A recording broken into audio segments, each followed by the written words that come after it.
Good morning. It's wonderful to be here and to have those of you that are here in the room with us and those of you that are out there on your televisions or on your radios listening to us. You're all welcome and I invite you to just simply settle and to be with us for the next few minutes as we meditate. I'd like to read a little something to start with. We have studied creativity in the human species for years, and yet still it remains elusive. And when we get to the natural world, the questions loom even larger. How do you explain the appearance of novelty in this awe inspiring universe around us? The religious traditions can have it easy. Novelty is simple, it came from God. Take the Genesis story, in which God created the heavens and the earth just as they are today. He was the creator, not humanity, not nature. God did it all together at once. No changes, no additions, nothing that could implicate nature or humanity in a creative act. Today, Mother Nature has taken over the role once reserved for deities. We live in a time in which it seems that nature is revealed to be increasingly creative with every scientific advance, every new discovery, each breakthrough insight into the mysteries of physics and biology.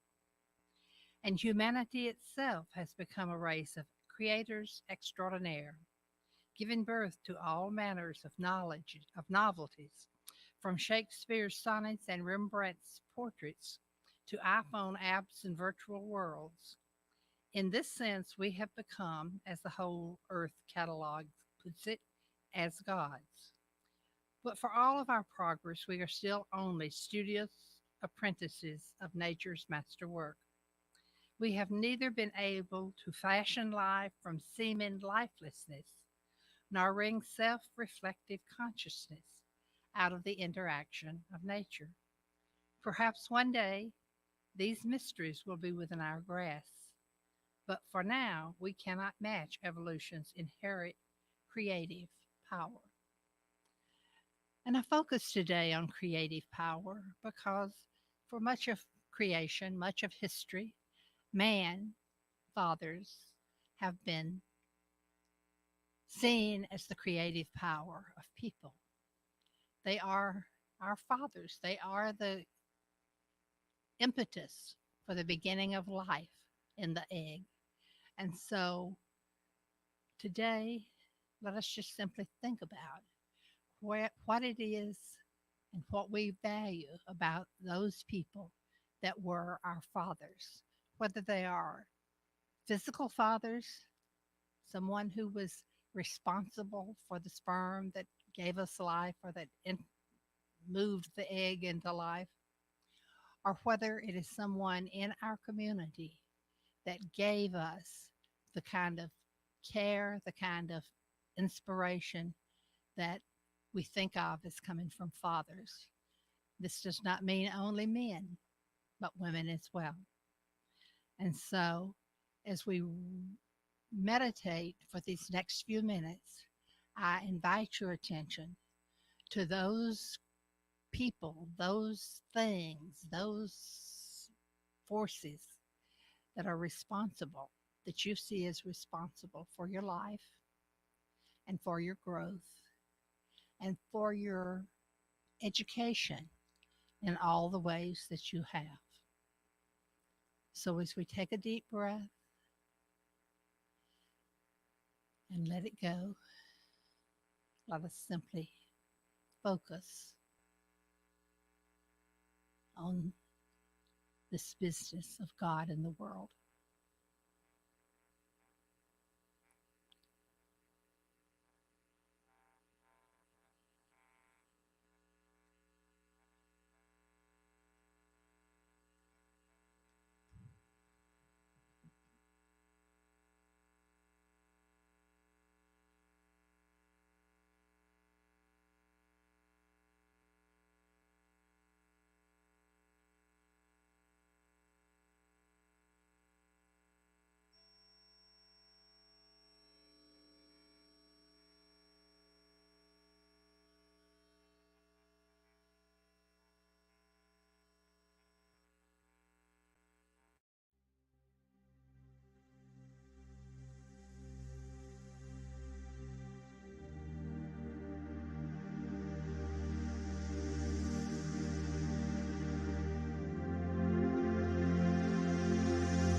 And that we are here to understand, to listen, to care for all of those people that are in our family, whether we are fathers or mothers ourselves,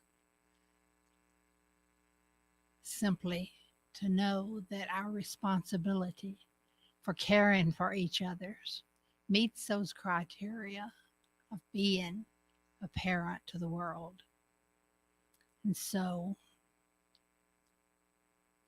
we let this go, knowing that in about 10 minutes we will have the service. And I invite you to open your eyes and to simply be here.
'cause God is all there is.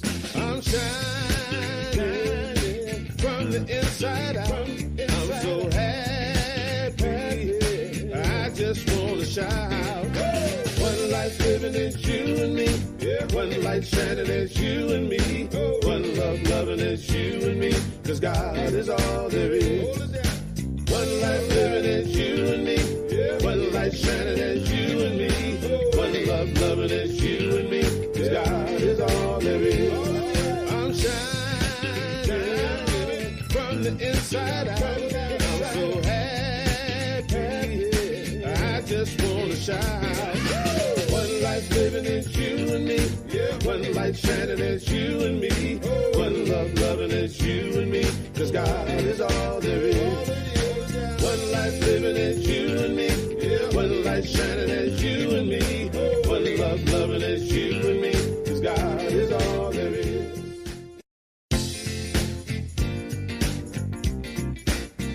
Oh yeah. Come on. All right. Yeah. Oh yeah.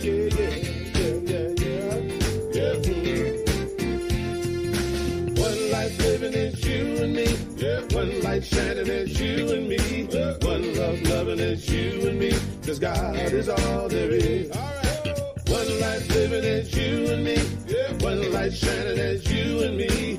One love loving is you and me, 'cause God is all there is. I'm shining from the inside out. I'm so happy, I just want to shout. One life living is you and me. One light shining is you and me. One love loving is you and me, 'cause God is all there is. One life living is you and me. One light shining is you and me. One love loving is you and me, 'cause God is all there is. I'm shining from the inside out. I'm so happy, I just want to shout. One life living is you and me. One light shining is you and me. One love loving is you and me, 'cause God is all there is. One life living is you and me. One light shining is you and me. One love loving is you and me, 'cause God is all there is.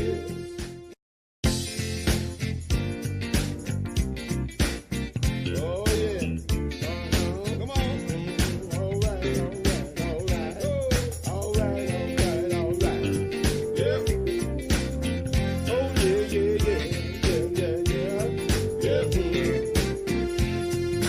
One life living is you and me. One light shining is you and me.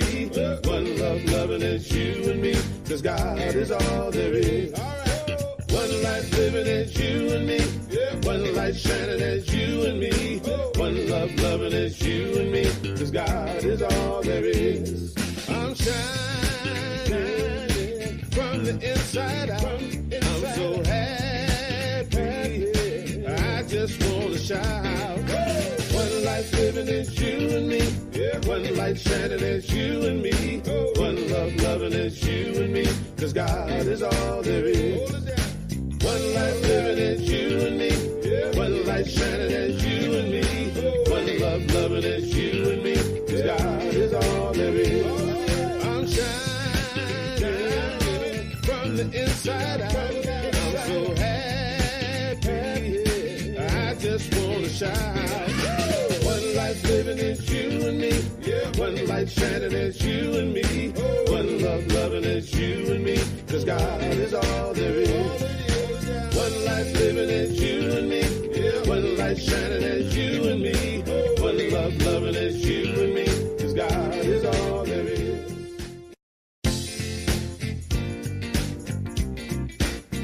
Oh yeah. Come on. All right. Yeah. Oh yeah.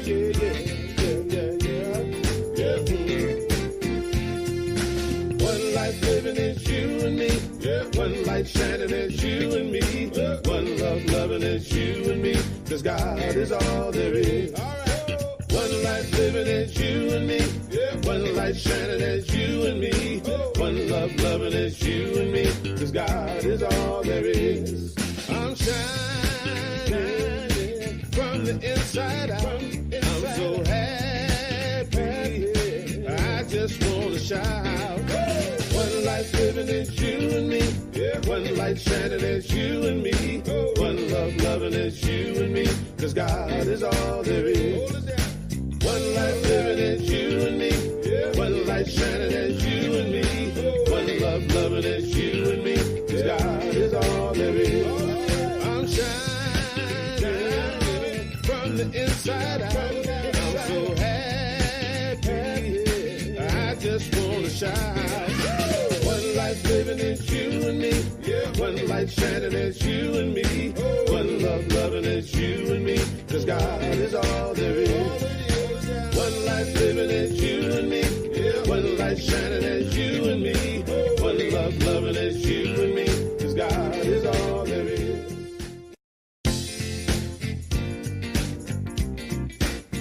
Oh yeah. Come on. All right. Yeah.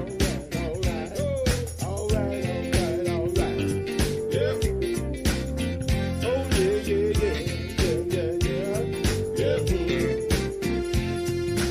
One life living as you and me. One light shining as you and me. One love loving as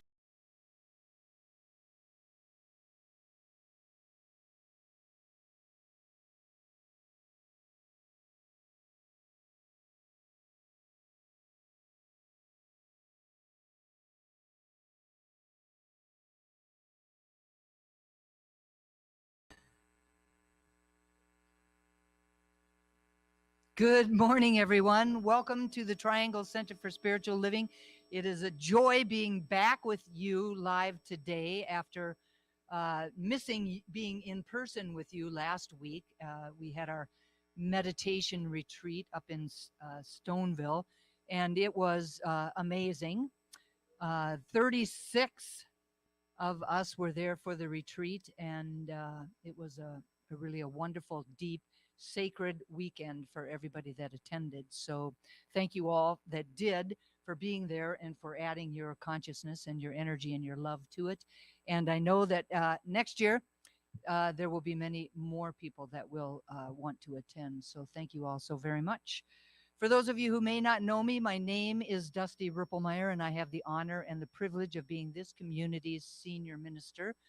We are part of a larger organization called Centers for Spiritual Living. And at Centers for Spiritual Living, we believe that there is one power and presence that is back of everything that there is, the creative energy that created all things seen and unseen, that we are a part of that, and that energy lives within us. So it's within us and it surrounds us, that we are connected to it in ways that can never be broken. Because we were created in its image and likeness, and it is creative, then we too are creative. And in fact, we have been creating the experiences of our lives throughout our life, whether we knew it or not, consciously or unconsciously. But the good news is that if we don't like the experience we're having in the moment, that we can change it. Change your thinking, change your life is much more than just a bumper sticker. So we come together to support each other as we walk this spiritual path, to remember who we really are at our very core, and to support each other, to love each other, and to just hang out with each other as we really walk this path together. So we're very grateful that you have chosen to join us today, whether you're here in the room or whether you have invited us into your homes, or if you're watching this at some later date in time. So thank you all so very much. Today's flower dedication, as you could probably imagine, is dedicated to all of the fathers, grandfathers, great grandfathers, and all single mothers, aunts, and women in gay relationships, assuming not only the mother role, but also the father role in their families. It's also dedicated to that masculine principle that lives within each and every single one of us. So this video is for you.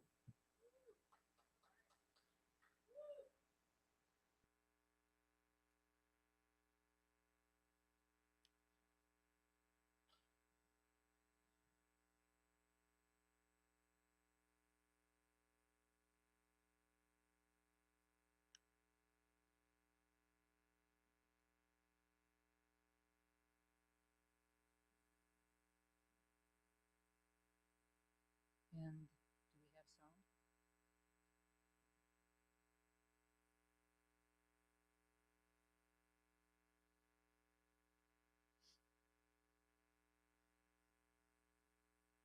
Thank you all for your patience. We're just waiting on some sound to see.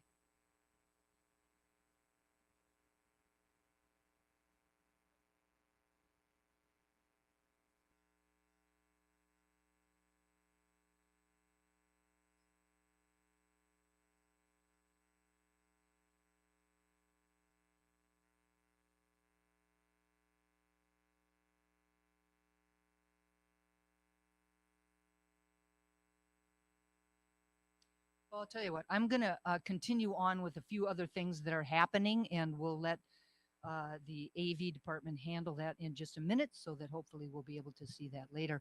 So a lot going on this next coming week, and we begin with Monday. Monday, June 19th is Juneteenth. Juneteenth, also known as Emancipation Day, symbolizes the end of slavery and commemorates the reading of President Abraham Lincoln's General Order on June 19th, 1865 in Texas, which announced the freeing of all slaves in the country. Woo! Angela Davis, American political activist, says, today on Juneteenth, the day we celebrate the end of slavery, the day we memorialize those who offered us hope for the future, and the day when we renew our commitment to freedom. And Barack Obama says, Juneteenth has never been a celebration of victory or an acceptance of the way things are. It's a celebration of progress. It's an affirmation that despite the most painful parts of our history, change is possible, and there is still so much work to be done. Wednesday, June 21st, marks the summer solstice. That's all right. Somebody is excited about the summer solstice. Yay! The summer solstice is when the sun is the furthest away from the equator, making it the longest day of the year. So we've been working up to this day, and after that day, we'll be working down to the longest night of the year. But for now, the summer solstice is the longest day of the year. All spring, we've been planting seeds, starting projects, and embarking on new beginnings. Once the summer solstice pours sunshine all over our world is when we get to see what those seeds have grown into. It's a day to indulge in the thrills that life has to offer. So enjoy your summer solstice on Wednesday. Gary Zukav says, at the summer solstice, all is green and growing. Potentiality coming into being. The miracle of manifestation painted large on the canvas of awareness. I love that, painted large on the canvas of awareness. And Scott Aubrey, Reverend Scott Aubrey says, it is fitting, this ties it all together, that Father's Day falls on or near the summer solstice every year. One meaning of father is to give rise to.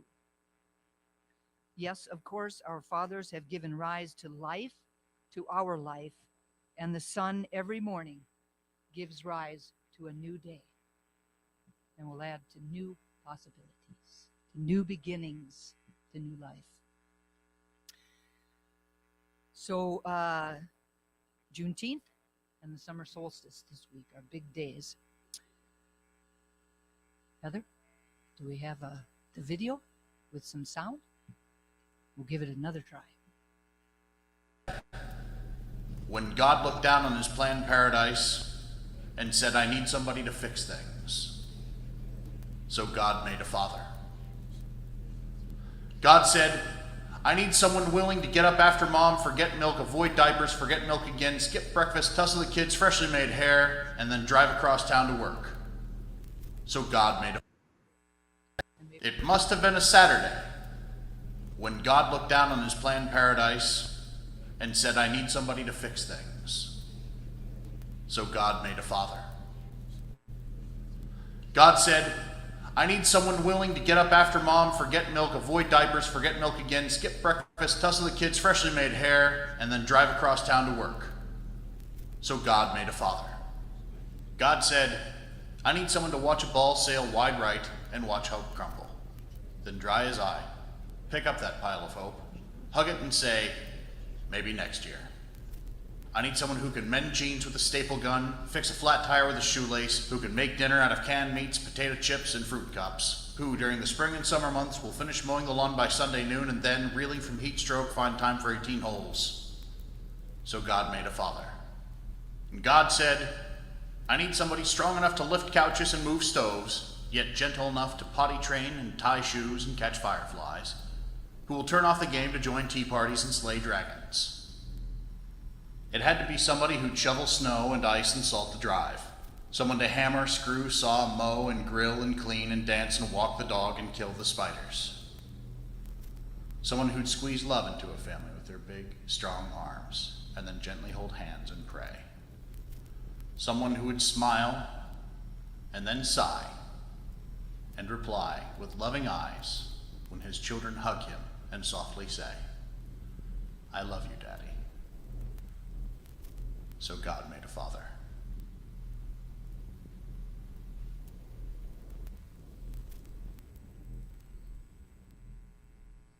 So God made a father. I love you, Daddy, for all that you are and all that you do. Happy Father's Day.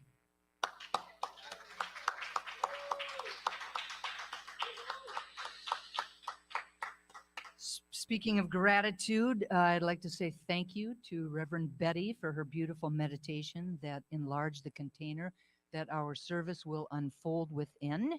Thank you, Reverend Betty.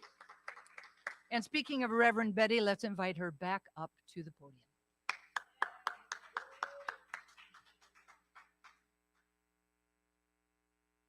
Hey. Good morning.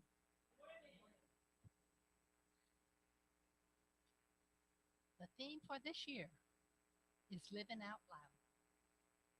Our theme for the month of June is Embracing Self-Care. Reverend Tom's talk title is The Pain and Pleasure of Parenthood. And if I could take 30 seconds, I will say that my firstborn child's 60th birthday is tomorrow. Wow. So there you go. It's been a long time. I'm now going to read this community's purpose statement. This is our reason for being here.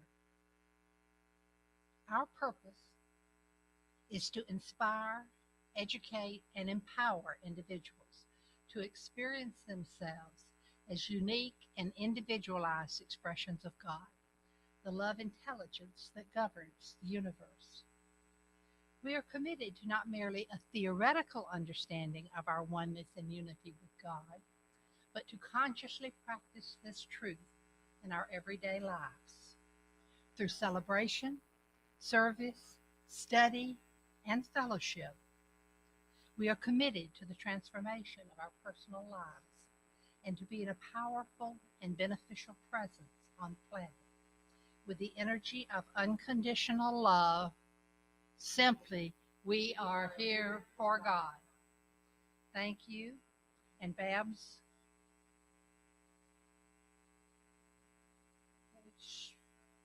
okay. Maybe I don't understand. Okay.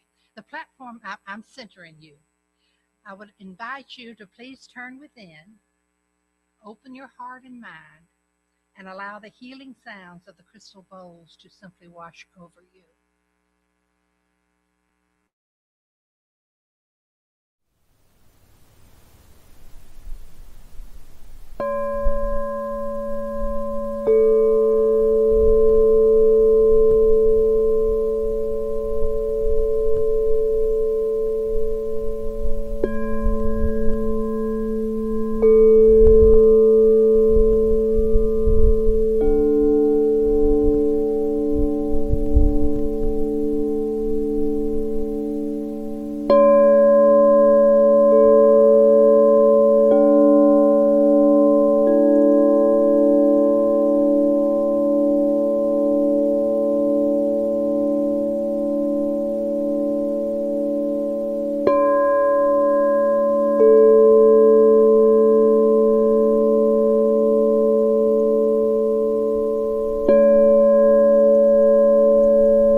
now to bring your attention back into the room and back into your bodies and open your eyes.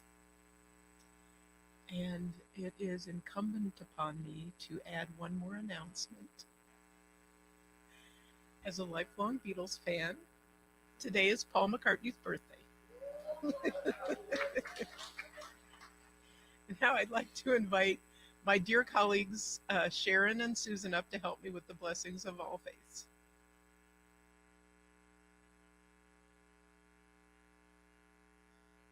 The Triangle Center for Spiritual Living honors the diversity and threads of truth that run through all spiritual paths as represented by this ceremony. Christianity is the path of Christ consciousness, love, and forgiveness.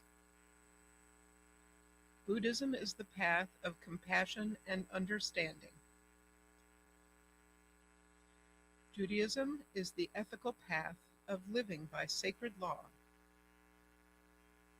Baha'i is the path of unity and peace. Islam is the path of submission to the will of God, the highest calling. Confucianism is the path of deliberate tradition. Taoism is the natural way, the path of ultimate reality. Native American practice and shamanic traditions are the paths of primal spirituality. Shintoism is the path of tribal ancestry. Hinduism is the path of knowledge, action, and devotion. Science of mind and spirit is the path of the divine principle of love and law. And the heart represents the one heart, the one love that resides at the center of all people and all beings everywhere, with no exceptions. May peace prevail on earth through the followers of all paths. And so it is. Thank you, ladies.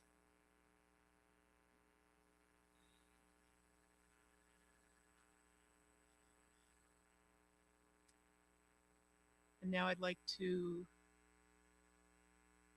invite everyone to close their outer eyes.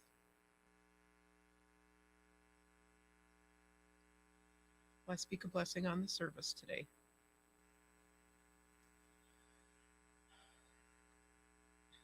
We are all living right now in the presence of joy, which is a God quality, and in fact, in the presence of every God quality. And I choose in this moment to embody joy. And so I speak that word for this service today, knowing that we are lifted, we are inspired, and our hearts are expanded with joy. And so I speak a blessing on everyone who has contributed to make this a wonderful, joyful service today. I speak a blessing on the congregation, knowing that you will hear exactly what you were meant to hear, that will bring you a nugget of joy, of a gift, of creativity, abundance, whatever you are here for is what you will rightfully receive. And I speak a blessing on all the volunteers today who came forth to make this a sacred and loving space in which we can hold our service. And I speak a word of blessing on our wonderful Reverend Dusty, who is a blessing to all of us. I know that she is raised and praised and filled with the Spirit, and that her consciousness is expanded as she expands our consciousness in the understanding of that perfect presence of God in, as, and through each and every one of us. And I speak a blessing on our wonderful musical inspiration today, Miles and Latha Costin, and knowing that their beautiful gift of song and music inspires and lifts us. And so I release this word into the law of love. Oh, I'm gratefully reminded that I'm speaking a blessing also on Reverend Tom Pitman, who brings us his wonderful, loving heart and beautiful consciousness, which is truly a gift, and that we are all blessed by his presence today. And so, in gratitude, I release this word into the law of love, the the law that only ever says yes, and so it is.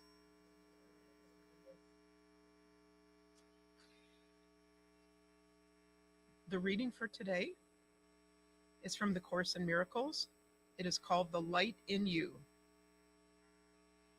There is a light that this world cannot give, yet you can give it as it was given you. And as you give it, it shines forth to call you from the world and follow it. For this light will attract you as nothing in this world can do. Sit quietly and close your eyes. The light within you is sufficient. It alone has power to give you the gift of sight. Exclude the outer world and let your thoughts fly to the peace within. They know the way. In shining peace within you is the perfect purity in which you were created.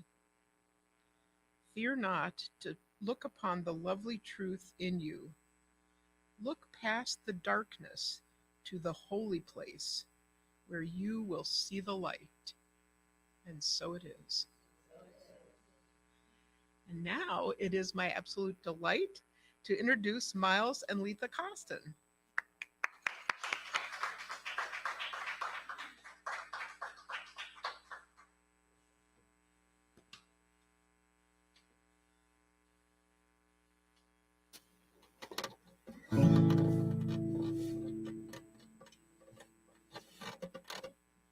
Thank you so much. It is always wonderful to be here, and happy Father's Day. We're going to sing a song that was actually written by Mary Chapin Carpenter, one of my favorite artists, and it's called Why Wouldn't We?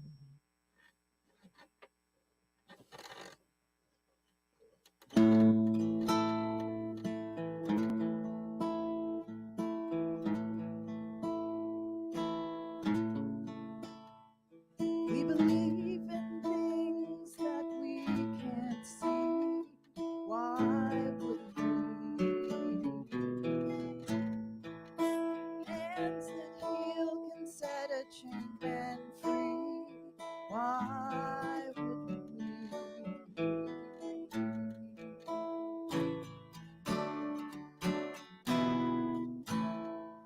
We believe in the light within every heart.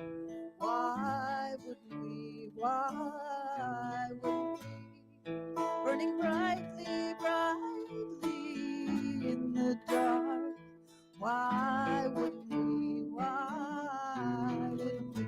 So come on, darling, feel your spirits rise. Come on, children, open up your eyes.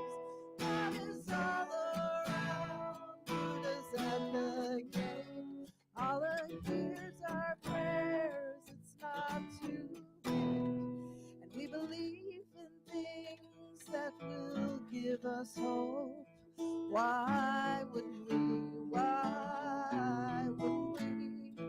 Let your voice be heard, celebrate your note. Why wouldn't we? Why wouldn't we? So come on, darling, feel your spirits rise. Come on, children, open up your eyes. God is all around, Buddha's at the gate. All it hears are prayers, it's not too late. And we believe in things that make us the same. Why would we? Love belongs to all in deed and name. Why wouldn't we?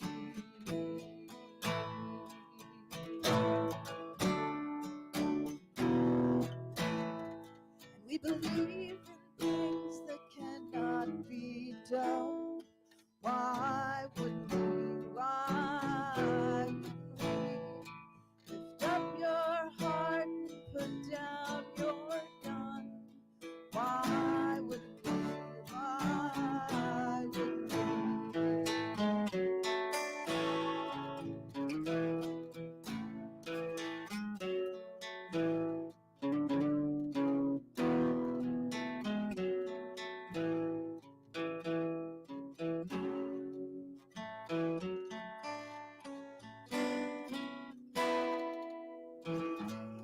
Things we're told that we can't change. Why wouldn't we? We had heroes once and we will again. Why wouldn't we? So come on, darling, feel your spirits rise. Come on, children, open up your eyes. God is all around, God is at the gate. All it hears our prayers, it's not too late. So come on, darling, feel your spirits rise. Come on, children, open up your eyes. God is all around, God is at the gate. All it hears our prayers, it's not too late. Why would we? Why would we? Why would we? Why would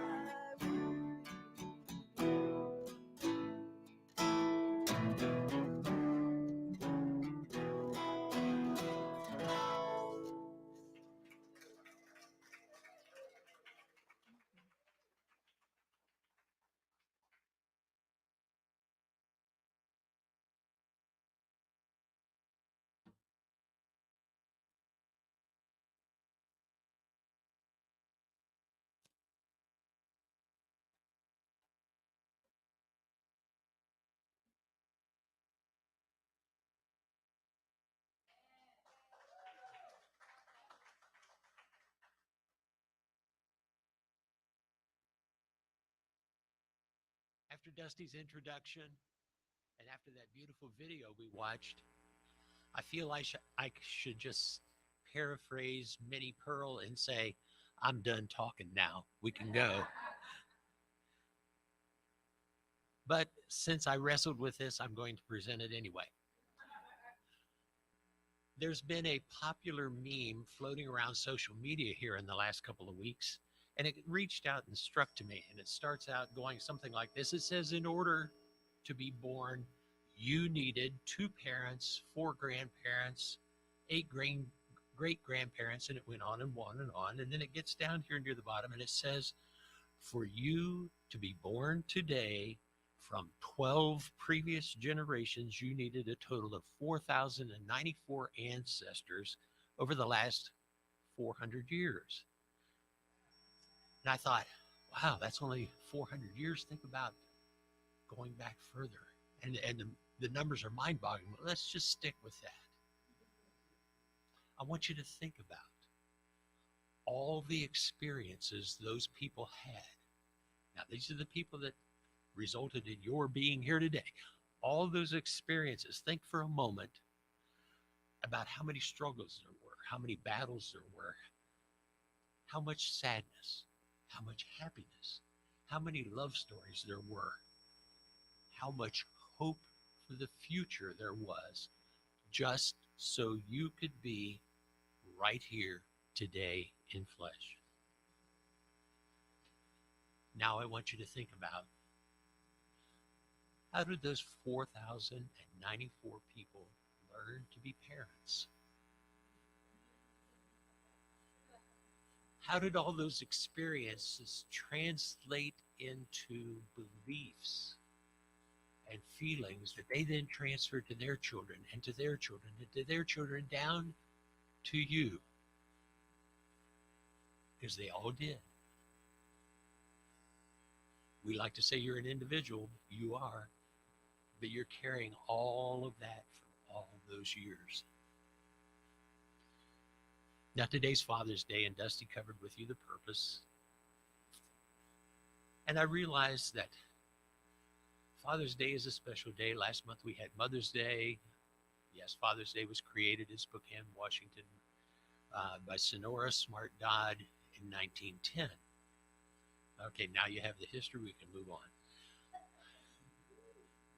But I intentionally decided today to focus not on fathers, but to focus on parents. And I did that for two reasons. Not everybody had a great experience with fathers. Some maybe didn't have a father. There are people serving in the role of fathering. And so I don't want to just get into that. But I also chose it for another reason. If you go to the glossary of the science of mind and you look up the word God, it's got, about 3 inches of definition. Now go and look up mother or father. And what you get is this: Father, Mother, God. The masculine and feminine principles of being, what we call the divine feminine and the divine masculine, as included in the androgynous one, the one we call God, or first cause. God is the universal parent, mind, and spirit. Now, what that says to me, what I think it means, the way I understand it from my studying, is we all have the divine masculine. We all have the divine feminine. It's all there. We're all one. It's in every one of us. So we are parenting. We're not fathering in my case, or mothering in someone else's case. We are parenting. And parenting is an ever-evolving experience. We like to talk about children growing and getting their wings and flying away from the nest. We use the bird analogy in our society. I prefer parenting to be analogized more to the butterfly. You think about they're in that cocoon, and all that time, that caterpillar is changing and is forming, and that metamorphosis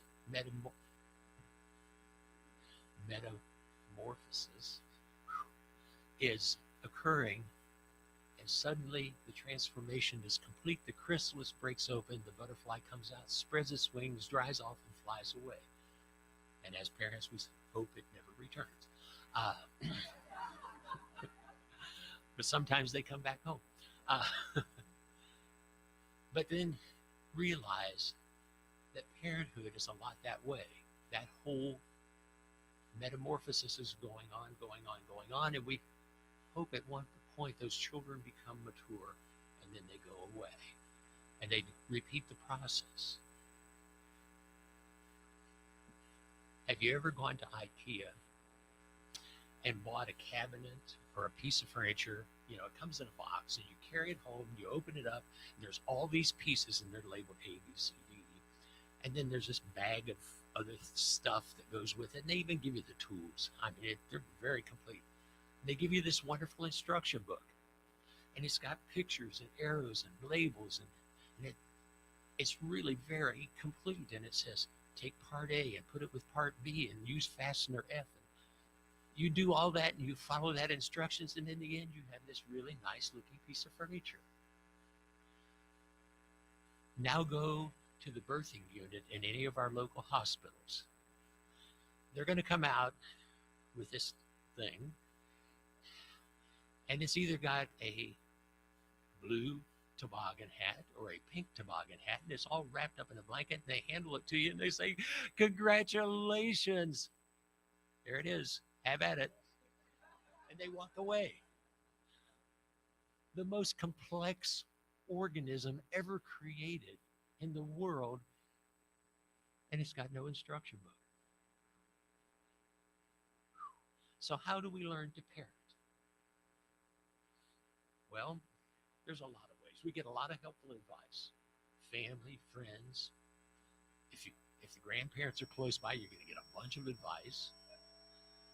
I don't know if it's so that you'll do better than they did, or we're just glad to see you got to go through this too?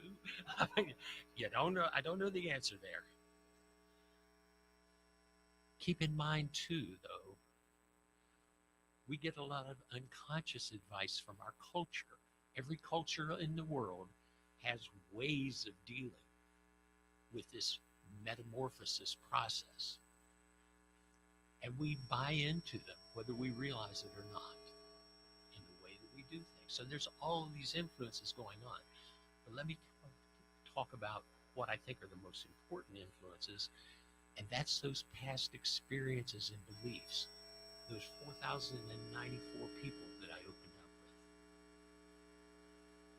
Because they were passing down their experiences or their beliefs based on their experiences, and you got, at least your parents' understanding of those. Now, Dr. William Glasser was a psychiatrist. He did this study, started it at the end of World War II, and he wrote a book called Control Theory. Now, he used the analogy of a photo album. And for those of you old enough, you know what a photo album is, but let's just kind of put it in modern terms. We'll use a computer. This little bundle of joy that we brought home from that birthing unit is aware. And science has now shown that it was aware even in the womb of what was going on, what was being said. Right? And now it shows up here and it's watching and it's listening.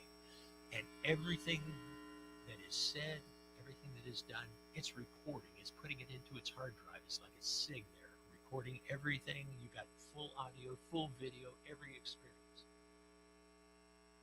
And as this child goes along, it identifies, that is a male.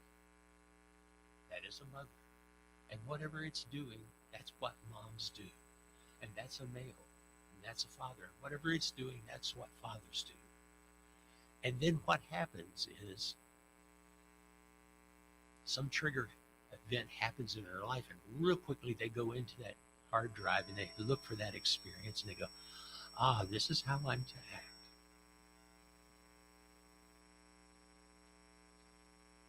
Now this study, the results of this study was very eye-opening to me. And then I saw a writing by Dr. Dorothy Nolte, and you've probably all seen it. It's been made into posters. It's been talked about on all kinds of shows. It's called Children Learn What They Live. And so these children, as they grow, as they're going through this metamorphosis, they're continuing to absorb from influential others as well. And they're copying and they're living this time. And it makes me kind of wonder. I realize that our experiences shape our thinking. And of course, our thinkings then forms our emotions. It informs our beliefs. And our beliefs form our feelings, and our feelings form our emotions. So they all trigger one another. So when somebody's expressing something, there's a lot behind that. Not just what they've learned, but what those 4,094 people also presented to them on a platter. The beautiful thing in our teaching, and I think it was actually stated very well by Drs. Ronald and Mary Polnick, and I want to read you this quote so I don't get it wrong. It says, there is no question that how we relate to circumstances, events, or conditions creates our experiences. But the issue that you're experiencing is not the issue. How you relate to the issue is the issue. And how you relate to yourself while you're experiencing the issue is the issue. Now, we're taught in science of mind that we have power. We have the power over our lives. We can change our thinking. We can change our life. We're always in that position of power because we're always at choice. That's part of that free will that we were given when we were born. We get to choose in every moment. We're told that in every situation, every circumstance, every experience has within it the possibility, not the guarantee, but the possibility of our learning, our upliftment, and our growth. Situations aren't good or bad, they just simply are. It's our evaluation of them that adds that good or bad qualifier. And I remember when I first came to Science of Mind, and I was sitting in one of my first workshops at the Triangle Center for Spiritual Living, and Reverend Denise Schubert was conducting it. And she made the statement that everything in the universe is neutral and only has the meaning I apply to it. And I remember being taken aback and, do that stance with your hands on your hips going like, oh yeah, really? You mean that happened and it caused me harm and it was neutral, I supplied the meaning? That's garbage. That person did something to me and it caused me hurt, and that was a neutral and I put the meaning to that? And the answer I found out was, yeah, that's true. That's exactly true. Everything is neutral and we supply the meaning. What I learned from that experience was when these things happened, or even as I look back at things that happened in the past that I might be carrying a little bit of a resentment about, that the question I need to ask is, what can I learn from that experience? How can I grow from that experience? Now, as a parent, hopefully I'm putting that into that metamorphosis process for my children, so they can do the same thing and see that the world really is neutral.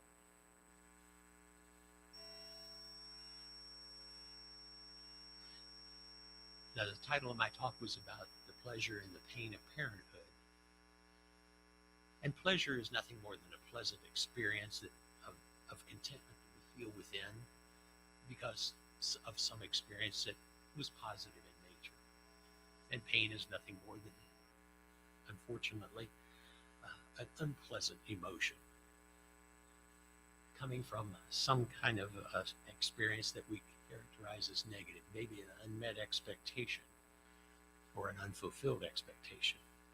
But the important thing that we need to know is that both pleasure and pain are just emotions. And emotions, remember I said, were responses to feelings. And emotions and feelings are merely effects, both of them. They're not the cause. They're just the effect. They're conditional states of being. Now here's the key point that I want you to remember. Pleasure and pain do not come from any outside source. They only come from within, and they're only experienced within. So when I'm feeling like I'm going to have a good day, or whether I'm feeling like, another one of those days, or whether I'm happy or whether I'm sad, where I should be looking for the cause is not up there. It's in here. Now, as a parent, I've had a lot of pleasure and I've had some pain. I've got 5 daughters. Now, so that you understand, Spirit has a sense of humor. The decade in which I've got a large family, both my mother's family and my father's family is a large family. I've got over 50 first cousins.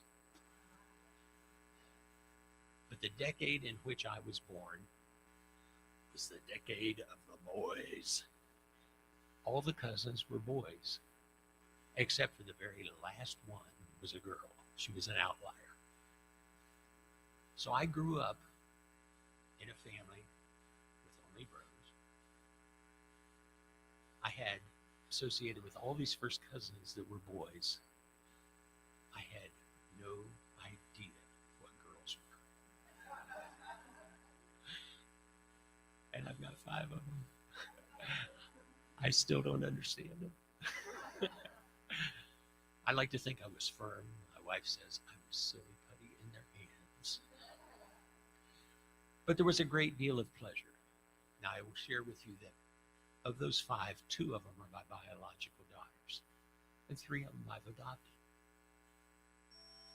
They were the daughters of my wife when we got married. They're her biological daughters.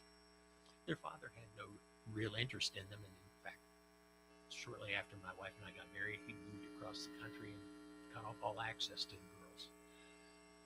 And I got the 5 girls together, and I said, we're all going to be one. You're all the same. You're all my children. You're all my daughters. That's the way it is. And that's the way I raised them.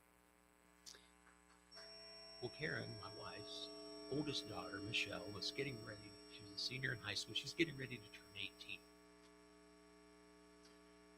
And she was not an early riser, so when I say I'm at the breakfast table, it was probably lunchtime. She comes down to get something to eat. And I said, Michelle, you know, a couple weeks is your 18th birthday. That's a real milestone. Do you have any idea what you'd like for your birthday? And she looked at me and she said, yes, I want you to adopt me. And I was absolutely stunned. I couldn't say a word. I had no idea that she had been even thinking about it. Even less idea that she had gone and researched the laws in North Carolina to know that once she was 18, she could consent to her adoption. She didn't need her absent father's consent. And in turn, her 2 younger sisters did the same thing when they turned 18. So I adopted them all. They are now legally my children, just as if they were my biological daughters. But they didn't become my children the day I adopted them. From my heart, they were my daughters from the moment they arrived on this planet, even though I didn't know them at the time.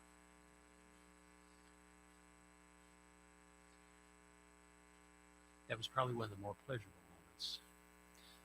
But one of the more painful moments had moments of pleasure in it as well. My youngest daughter has had cancer twice. She was diagnosed the first time with Hodgkin's disease on her 20th birthday. And she went through a very strict regimen of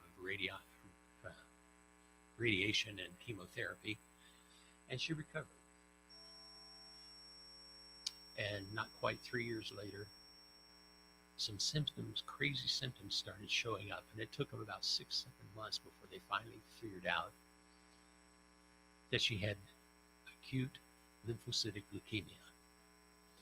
And so she asked my wife and I to go with her to her appointment with her transplant cardiologist, her oncologist. And we listened, and he talked in good doctor terms, making things understandable. But the critical thing he said was, he says, even with a good donor, your chances of survival are 40 to 60% at best. What's a stunning thing to hear about your child? And we went on, and he explained what a good donor was, and it turned out that my wife and I were not good donors. Most everybody else we knew wasn't. He said the best donors are a sibling that has the same biological mother and the same biological father. That's your best chance. Well, that narrowed from 4 sisters down to only 1. So we left that consultation. We're walking back across the bridge, going from the hospital at UNC Chapel Hill to the parking deck, not even sure whether that one daughter would be willing to donate. And my daughter stopped in the middle of the walkway, turned around to her mother and me, and she said, I'm not going to die. I'm going to live. And I'm going to not let this cancer kill me. And then she turned around and started walking to the parking deck again. And we're standing there looking, and I said, well, I'm thinking that's pretty direct and pretty bold. I mean, she'd never heard of Science of Mind. She never heard any of these teachings because this was before that day. Well, in fact, her sister did donate, and her sister was what they call a perfect donor, that all 6 factors that they look for matched perfectly. My daughter, this coming September, will celebrate the 20th anniversary of her stem cell transplant. And last month, she celebrated the 19th anniversary of being declared cancer-free. She is today a senior paramedic and trainer with the Wake County Emergency Management Services. So there was both pain and pleasure in that, and there was a whole bunch of growth. Now, I learned a lot about parenting over the years. I learned that everybody has doubts about their parents. And I learned that everybody has doubts about themselves as parents. A lot of them. But I take great comfort in the words of Dr. Heidi Green.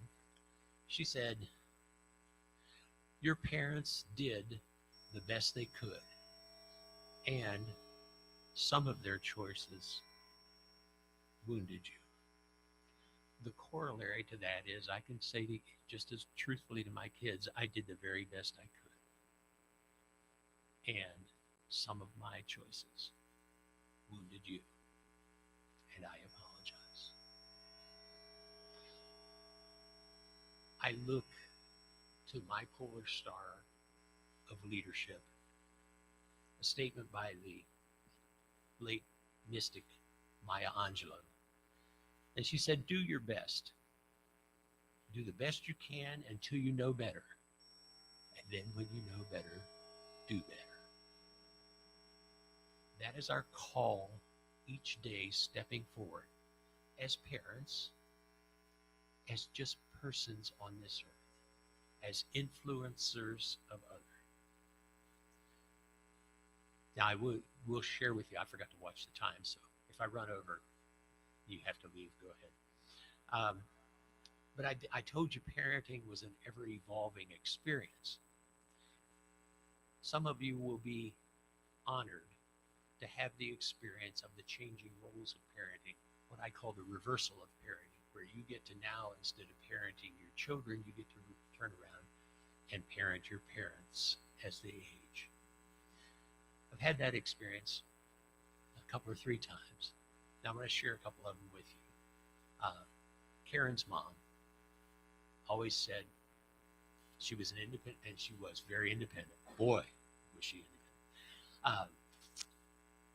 But she said, when I get to the point where I need to move in with you, I will call you. And she did. She was good to her word. And she told us the reasons and everything. And so we went to South Georgia. We brought her here to North Carolina. And for the first 2 years Mom was with us, it was delightful. We got to do all kinds of things she'd never had experienced before, things she had never done before. We had fun. She and I went out on dates together. Well, it was just great fun. And then those health issues that she told us about started reappearing. And she was diagnosed with dementia, and it got worse very quickly, to the point where she didn't remember Karen and me. And we were still caring for her.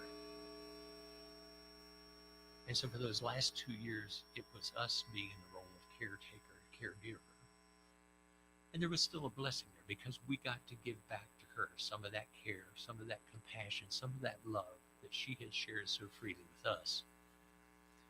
And I remember as she was being examined to be admitted to hospice, it was her very last lucid moment. She just suddenly was her old self, and she looked at the doctor and she looked at Karen and me, and she says, I'm ready to go home.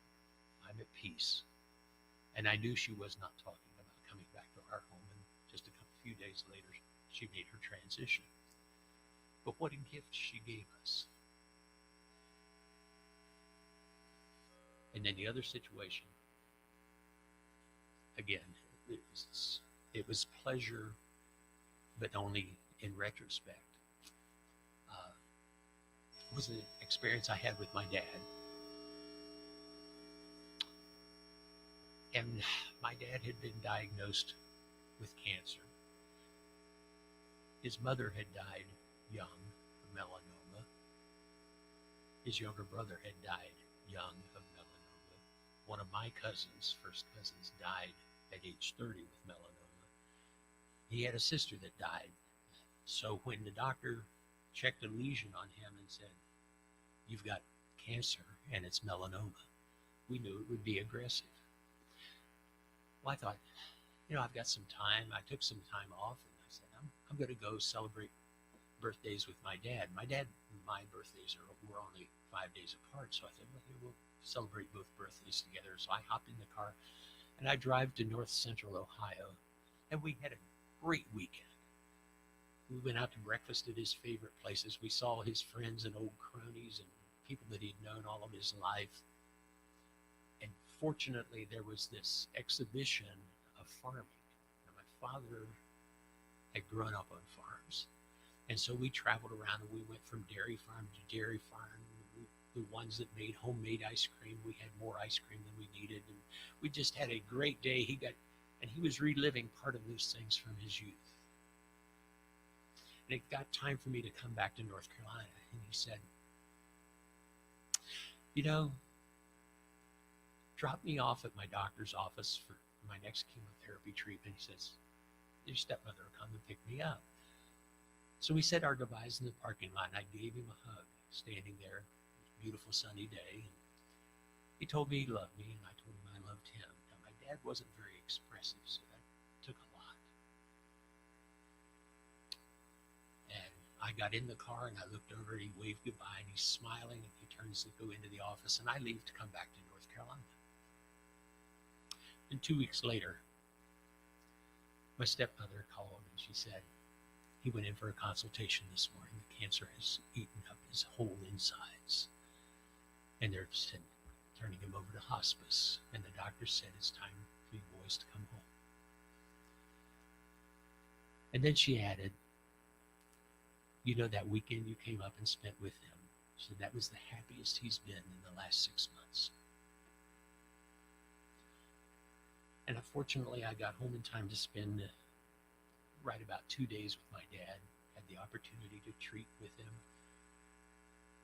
even though he was semi-conscious, and then he made his transition. That last 2 days healed in meaning to that weekend that he and I got to spend together and celebrate his 86th birthday. I wouldn't trade it for anything in the world.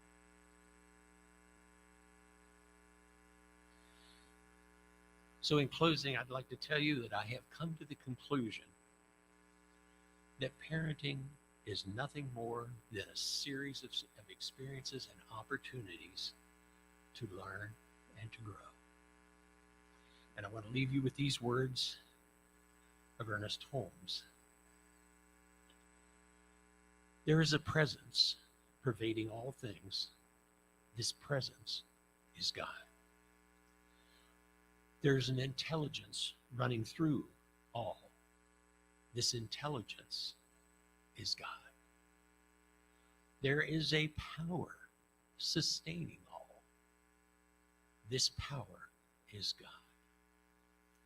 There is a unity binding all into one perfect whole. This unity is God. And so it is.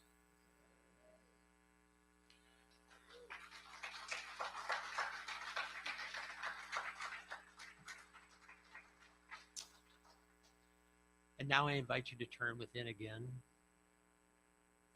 And if you feel comfortable doing so, close your outer eyes while I speak a word of affirmative prayer for everybody here today, everybody watching online or watching the recording, and for everybody at the Triangle Center for Spiritual Living. I know that there is only one life. That life is God, or God's life. That life is perfect. And that life is my life now, and it is your life now. I know that there's only one source of all that is, one first cause, one eternal cause of all creation, And it is that power, that infinite power that I know is God. And I know that God truly is all there is. For everything that was created has been created by this wonderful power out of the infinite, divine, unconditional love that it is, the very substance of God. And that's who I am, and that's who each one of you are. And we can't be anything else. We may choose to act another way, but that's who we are. It's the essence of our being. And I'm grateful to know that it's expressed by each one of us by choice every day, that we're always at choice. And that when we're quiet, that still small voice of the divine speaks to us, guiding us and directing us, allowing us to make greater and greater and greater choices that lift us up and lift others up, that bring joy and love to others, that express life fully and harm no one. I know that it's good. I know that these experiences that we've all had in our lives, all are different. But when passed through the filter of that divine unconditional love, there is pleasure there. And there's pleasure that we can extend to others as we extend love and encouragement to each other, as we lift each other up, as we express care and compassion and kindness in everything we think, everything we say, and everything we do. And I'm grateful. I'm grateful for this experience. I'm grateful for this expression of the divine as me and as each one of you. And I'm grateful for the fulfillment of this word, for I know it's already fulfilled in the divine mind. And so I release this word into the law. I know that it is perfect and good and true. I know that it is spirit expressing. And I know that the universe always answers yes. I trust the law absolutely, for I know it's certain. And I have faith in my Creator, for I know it is love. And so I join with the universe, and I invite you to join with the universe and me in affirming this truth by saying together, and so it is. Thank you.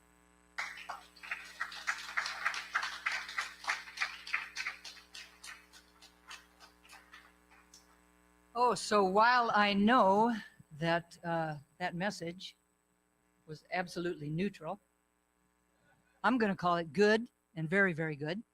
In fact, I'm going to call it awesome. And just give him another round of love from each one of us.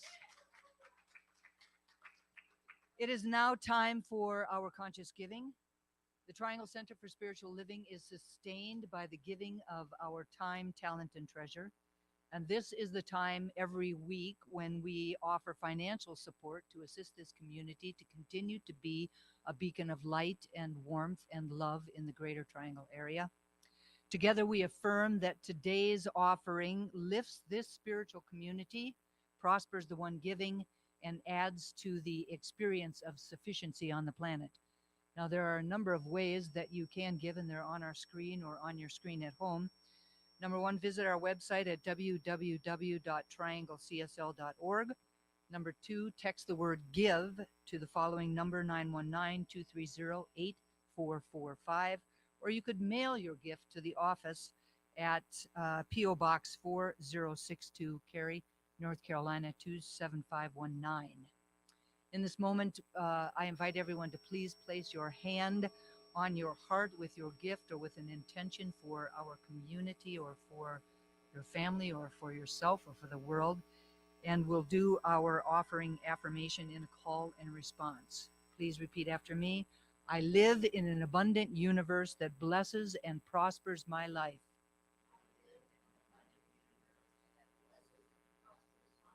I give with gratitude, knowing that God is my source. And so it is. And while the baskets are being passed around, please welcome the awesome Miles and Letha Costin back to their to the stage.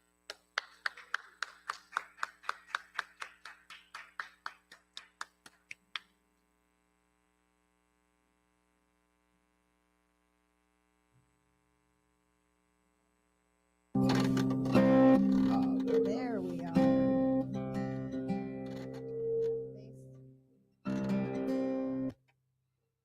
Just a little. There you go. Okay. Here we go.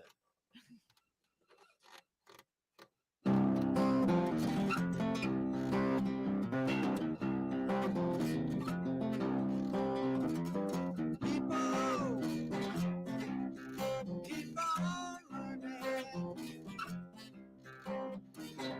Soldiers, keep on warning. Whoa. Keep on turning. 'Cause it won't be too long.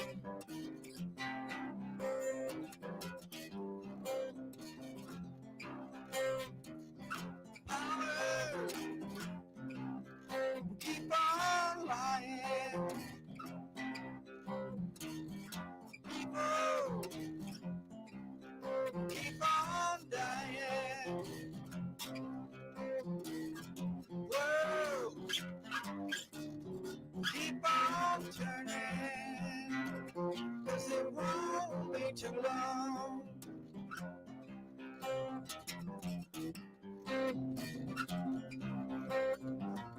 So darn glad I get to try it.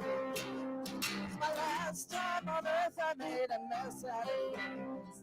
I'm so glad now I know more than I do then. And I keep on trying till I reach my highest ground.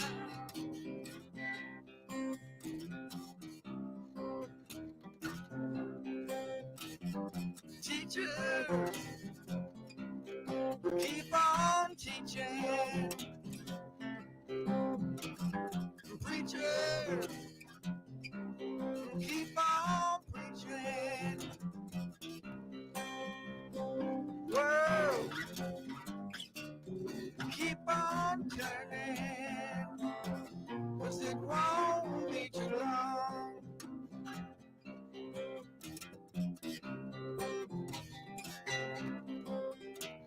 Lovers, keep on loving. Believers, keep on believing. If you keep on turning, 'cause it won't be too long.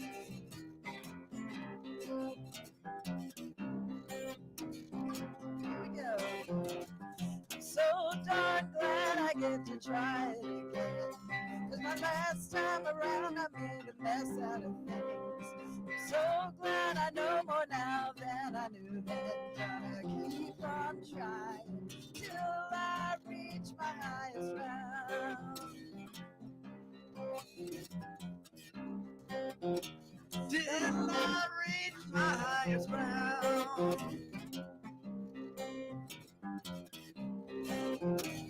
Nobody's gonna bring me down.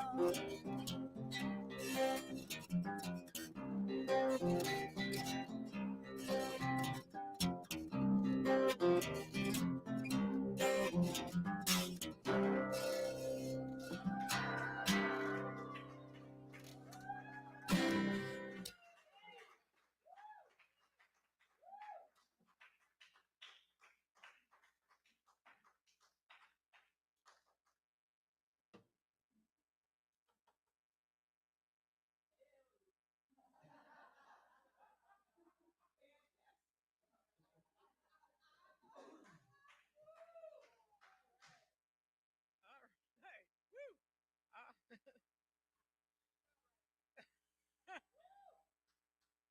Don't you just love it when you just feel that spirit and that energy just rising within you? Yes. All right. So now, back to the announcements. If anyone would like prayer, please go to our website at trianglecsl.org. On the homepage, there's a button in the upper right-hand corner. Click on that button, fill in the request form, and we will get that prayer out to all of our ministers and practitioners, and we will pray the heck out of that thing. And you will get a result, I promise. If anyone would like to dedicate a flower dedication to anyone for anything, please contact Heather Abbott at info@trianglecsl.org or Reverend Dusty at dustyripplemeyer@yahoo.com. Today, following the service, we will facilitate our final community visioning event. For those of you that are unfamiliar with visioning, this is a spiritual practice. We turn down the volume of our small individual minds in order to receive the revelations of the spiritual wisdom of our higher selves. For our community visions, we will be tapping into the higher wisdom of our individual and collective consciousness around our spiritual community, the Triangle Center for Spiritual Living. We are asking for approximately 20 minutes of your time immediately following the service to facilitate a community visioning. Please consider joining us for our final visioning session today. Add your divine insight to the whole as we move forward into God's highest idea of the Triangle Center for Spiritual Living. So if you're here, you do it here. If you're home, you do it at home. Because that energy is everywhere. Amen. For those of you that attended the first leadership training, this is a reminder that the final workshop will be Sunday, June 25th, which is next Sunday. 4 Sundays this month for me. From noon to 4 here at 4 Points. So be here. It's awesome. Oh, life is so funny.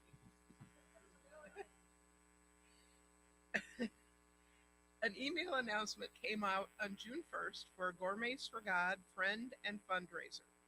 This first email was about engaging hosts for the events. Gourmets for God hosts, sponsor, and host events that can be simple or elaborate. Some hosts provide pizza and others use their own unique passion and creativity to provide culinary delights, simple or fancy. It's about the fun, the joy of being together, and making new friends. Whether you're an experienced chef, a genuine foodie, or know how to order some mean takeout, it's up to you. In addition to the food, you get to choose fun activities. Some examples are a casual picnic at sunset, an elegant meal with charades, a fun night of bowling, a cooking class, or throwing some pottery with a lunch. Let your creativity flow. Hosts can sponsor more than one event. Perhaps you can cook and your friend has a special talent. Pair up with a co-host to offer a distinctive event. And I promise you, there are some awesome things in the works. So jump right in, be a part of it. You can be as elaborate or not elaborate as you want. It's a lot of fun.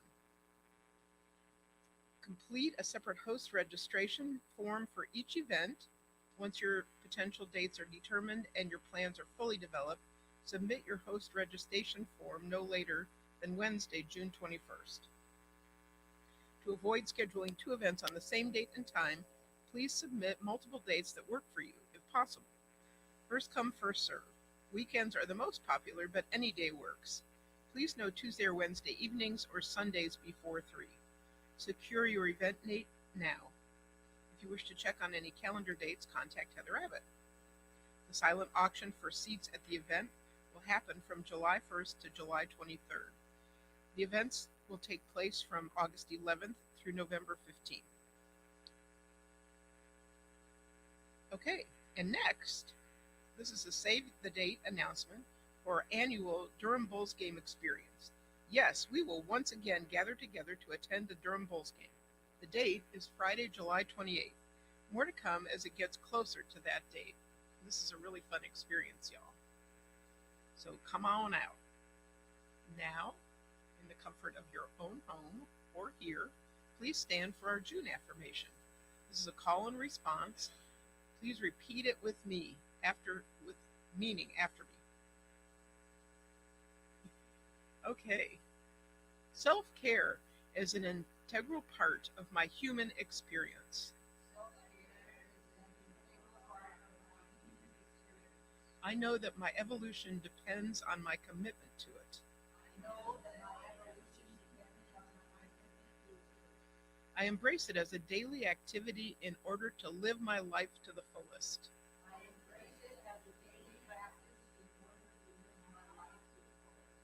I mindfully fill my cup to support myself and everyone else in my life.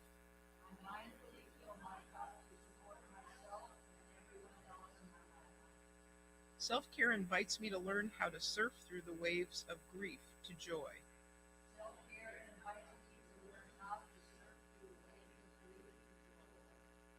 Joy is a God quality that I arrived on the planet with.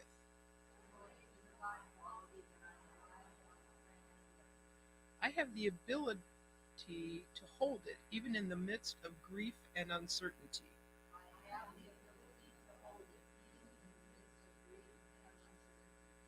Today, I choose to embrace joy and allow a wave of peace to wash over me.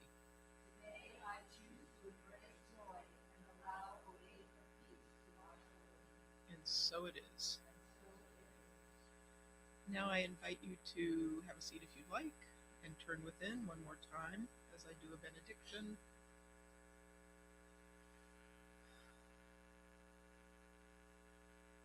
And so I recognize again that we are one with that infinite presence of God, of joy, of light, of intelligence,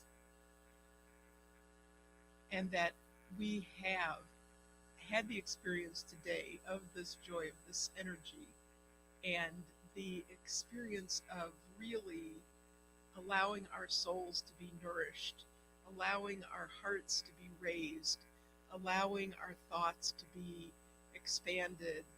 And I know that as we move forward with this new experience of ourselves and of the world and of life, that we bring this expandedness into our lives and into the lives of others.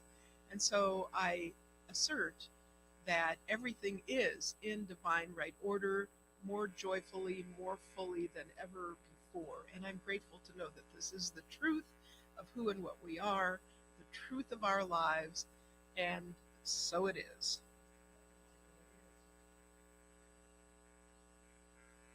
Thank you all so very much for joining us here today or for inviting us into your homes. It's been a good God day, and I am knowing a beautiful week for everyone. Please stay for the visioning, and we will see you soon. I love you.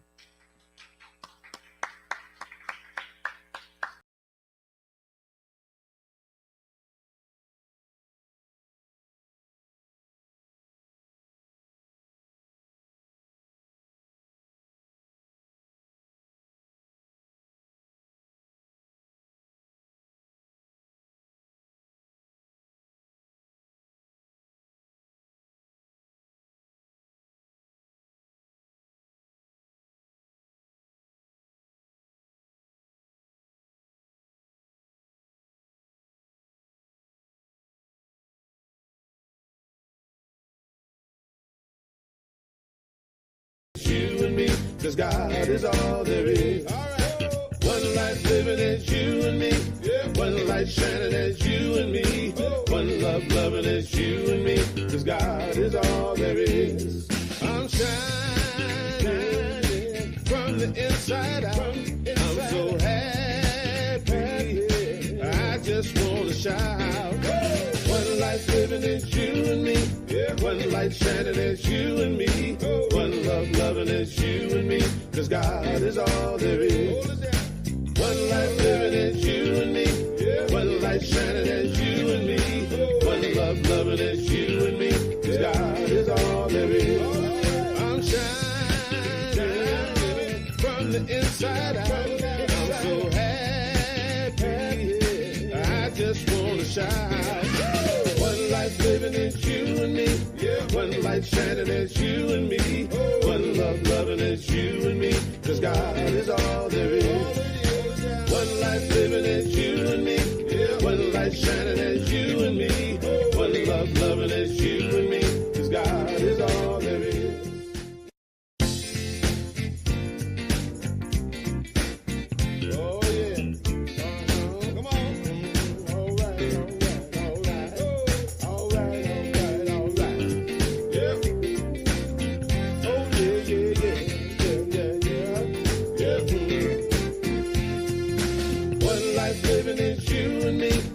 One light shining, it's you and me.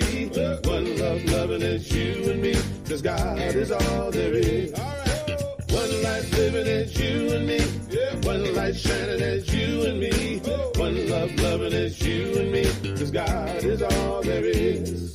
I'm shining from the inside out. I'm so happy. I just want to shout. One life living, it's you and me. One light shining, it's you and me. One love loving, it's you and me. 'Cause God is all there is. One life living, it's you and me. One light shining, it's you and me. One love loving, it's you and me. 'Cause God is all there is. I'm shining from the inside out. I'm so happy. I just want to shout. One life living, it's you and me. One light shining, it's you and me.